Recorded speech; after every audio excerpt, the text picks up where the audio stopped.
ಬನ್ನಿ ಇವತ್ತು ನಾವು ಎಲ್ಲರೂ ನೀವು ಫಿಶ್ ಫ್ರೈ ತಿಂದಿರ್ತೀರಿ, ಮಟನ್ ಫ್ರೈ ತಿಂದಿರ್ತೀರಿ, ಚಿಕನ್ ಫ್ರೈ ತಿಂದಿರ್ತೀರಿ, ಫಿಶ್ ತವಾ ಫ್ರೈ ತಿಂದಿರ್ತೀರಿ. ಅದೇ ಥರ ಬ್ರಿಂಜಾಲ್ ತವಾ ಫ್ರೈ ಯಾವತ್ತಾರು ತಿಂದಿದ್ದೀರಾ? ಇಲ್ಲ. ಅದೇ ಟೇಸ್ಟ್ ನಾನು ಇವತ್ತು ನಿಮಗೆ ಕೊಡ್ತೀನಿ. ಹೆಂಗಿರುತ್ತೆ ಅಂದರೆ ಸೇಮ್ ಫಿಶ್ ತಿನ್ನೋದು ಒಂದೇ, ಇದು ತಿನ್ನೋದು ಒಂದೇ. ಮೀನಿಗೂ ಇದಕ್ಕೂ ಏನು ವ್ಯತ್ಯಾಸ ಇರೋಲ್ಲ. ಆದರೆ ಇದು ವೆಜ್ ಅನ್ನೋ ಫೀಲ್ ಬರುತ್ತೆ, ಅದು ನಾನ್ ವೆಜ್ ಅನ್ನೋ ಫೀಲ್ ಬರುತ್ತೆ ಅಷ್ಟೇ. ಬಿಟ್ಟರೆ ಎರಡಕ್ಕೂ ಅಷ್ಟೇ ಟೇಸ್ಟ್ ಬರ್ತವೆ. ನಾನು ಇದನ್ನು ಯೋಚನೆ ಮಾಡೋದಕ್ಕೇನಿಲ್ಲ, ಒಬ್ರು ನೋಡಿ ಕಾಪಿ ಮಾಡಿದ್ದು. ಇದ್ರಾಗೆ ನಾನೇನು ಯಾಕೆಂದ್ರೆ ಚೆನ್ನಾಗಿರುತ್ತಿಲ್ಲ ಅಂತಂದು ಟ್ರೈ ಮಾಡಿದೆ, ಹಂಗೆ ಒಂದು ವೀಡಿಯೋ ಹಾಕ್ಬೇಕಂತ ಹಾಕ್ತಿದ್ದೀನಿ. ನಾನು ನೋಡಿರಿ, ನನ್ನ ಫುಡ್ಡು ನಾನು ಮಾಡೋ ಫುಡ್ಡಲ್ಲಿ ಚೆನ್ನಾಗಿದ್ದರೆ ಮಾತ್ರ ಚೆನ್ನಾಗೈತೆ ಅಂತ ಹೇಳ್ತೀನಿ, ಚೆನ್ನಾಗಿಲ್ಲ ಅಂದರೆ ಚೆನ್ನಾಗಿಲ್ಲ ಅಂತ ಹೇಳ್ತೀನಿ.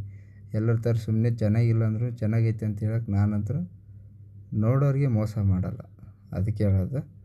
ಇದು ಮಾತ್ರ ನಿಜವಾಗ್ಲೂ ಹೇಳ್ತೀನಿ, ಸಖತ್ ಟೇಸ್ಟ್. ಇದ್ರಾಗೆ ನಾನೇನು ಜಾಸ್ತಿ ಹಾಕಿಲ್ಲ.